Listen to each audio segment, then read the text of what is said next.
el doctor Molina, hematólogo, y nos va a hablar de qué hacer cuando estamos con anticoagulación y tenemos una hemorragia.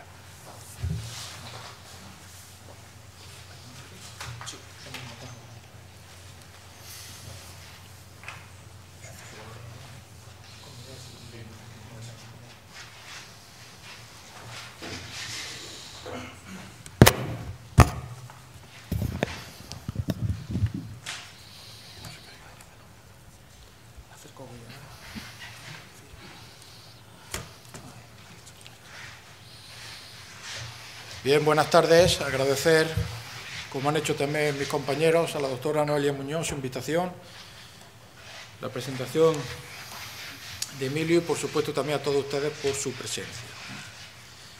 En los próximos minutos vamos a tocar un tema bastante importante desde el punto de vista sanitario, como es el tema de la anticoagulación, básicamente por la cantidad de pacientes que utilizan esta medicación.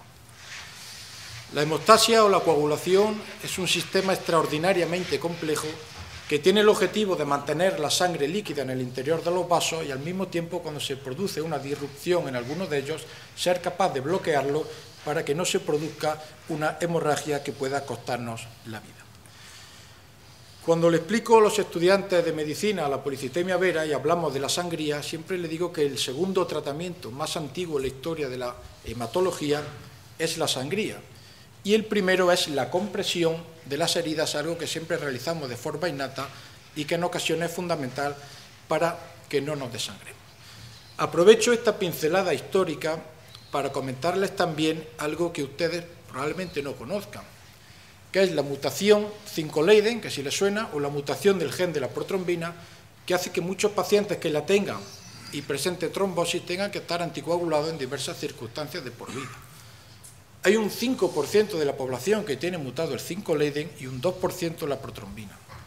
Esto es una ventaja evolutiva. Solamente los que tenemos un origen caucásico.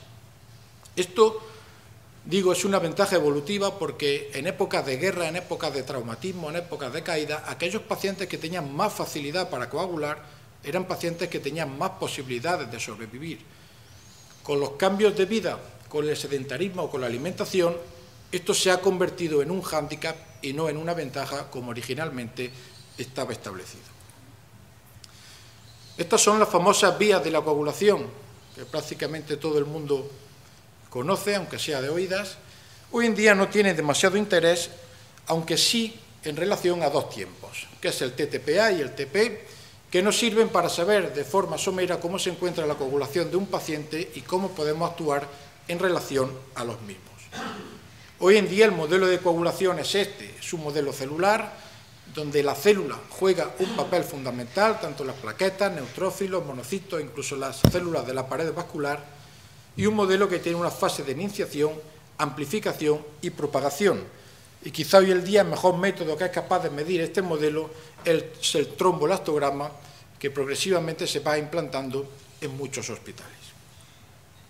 El resultado final de todo este proceso es la formación sobre una base de plaquetas de la red de fibrina y los hematíes que van quedando atrapados en la misma que darán forma definitiva al coágulo.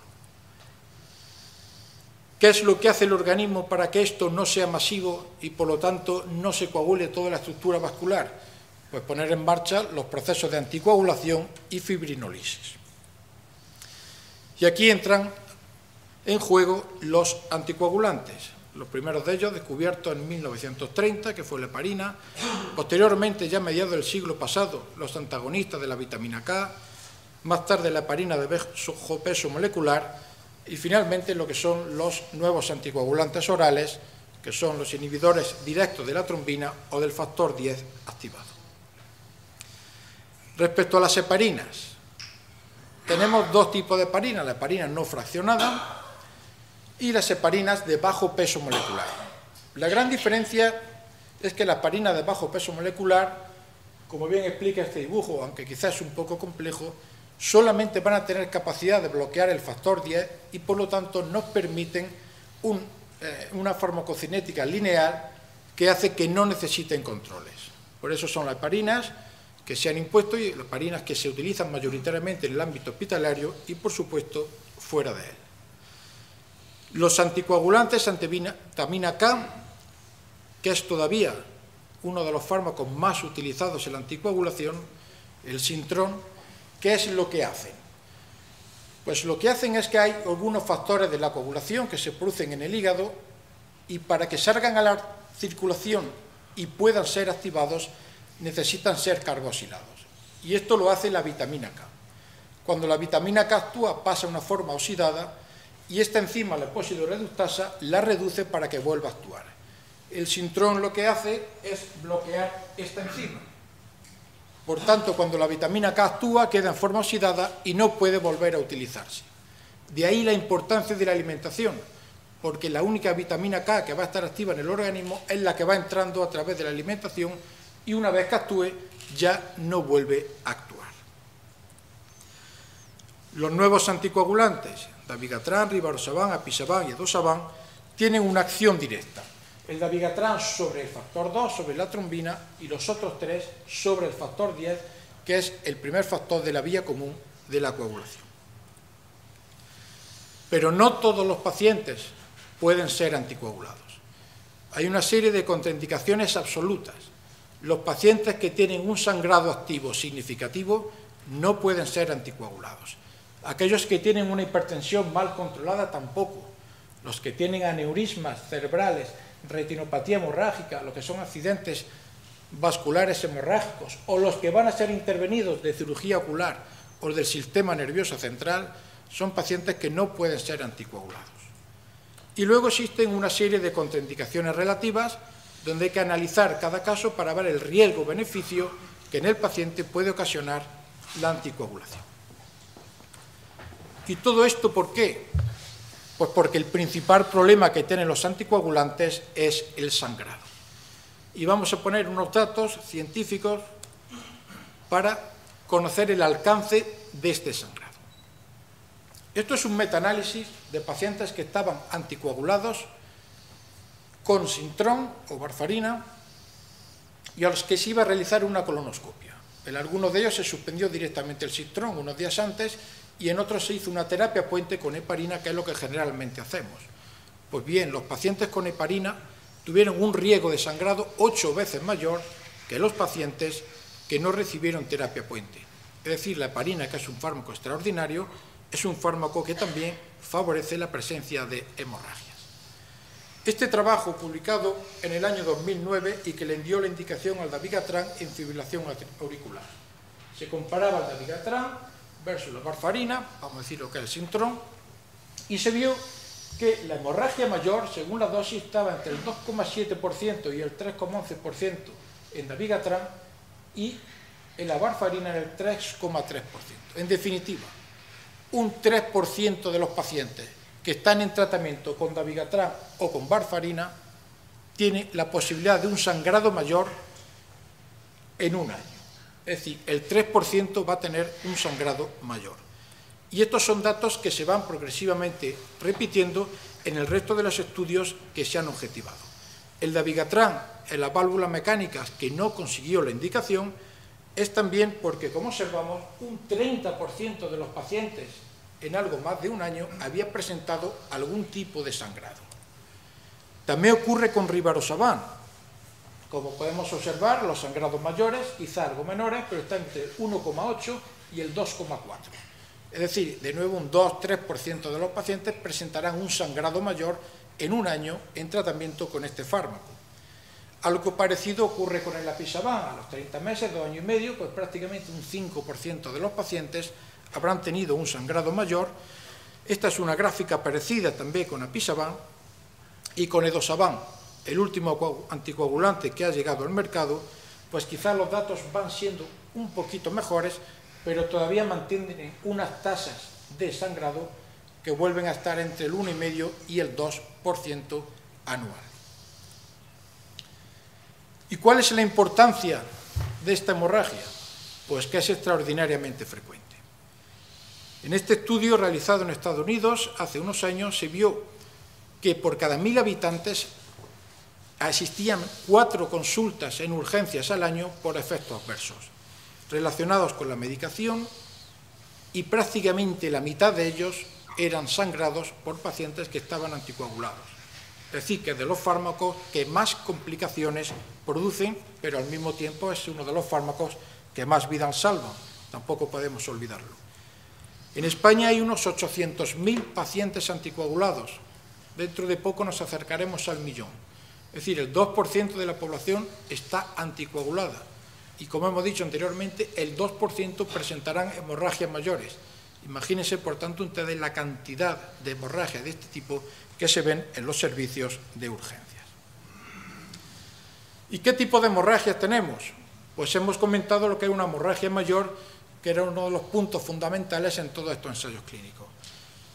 La hemorragia mayor es una hemorragia intracraneal, hemorragia retroperitoneal, una hemorragia que haga descender el hematocrito entre el 10 y el 12%, o una hemorragia que requiera transfusión por sintomatología del paciente. El resto se consideran hemorragias menores, generalmente la epístasis, pequeños cortes en la superficie cutánea, gingivorragias, algunos sangrados menstruales más abundantes de lo normal, incluso digestivos. Si este sangrado a cualquiera de estos niveles es tan importante que hace descender el hematocrito, se convierten en hemorragias mayores y en ocasiones hemos visto pacientes con epístasis, con un sangrado tal que finalmente hemos tenido incluso que transfundirlos. ¿Qué hacemos, por tanto, cuando un paciente anticoagulado presenta una hemorragia? Pues si está anticoagulado con heparinas, tenemos las no fraccionadas, que generalmente de uso hospitalario, y utilizamos el sulfato de protamina a esta dosis, y tenemos las heparinas de bajo peso molecular, que tienen también el antídoto, que es el sulfato de protamina, exactamente a la misma dosis. El problema de la heparina de bajo peso molecular es que si el sulfato de protamina lo damos 1 hora después de la última dosis, somos capaces de revertir su acción en un 50%.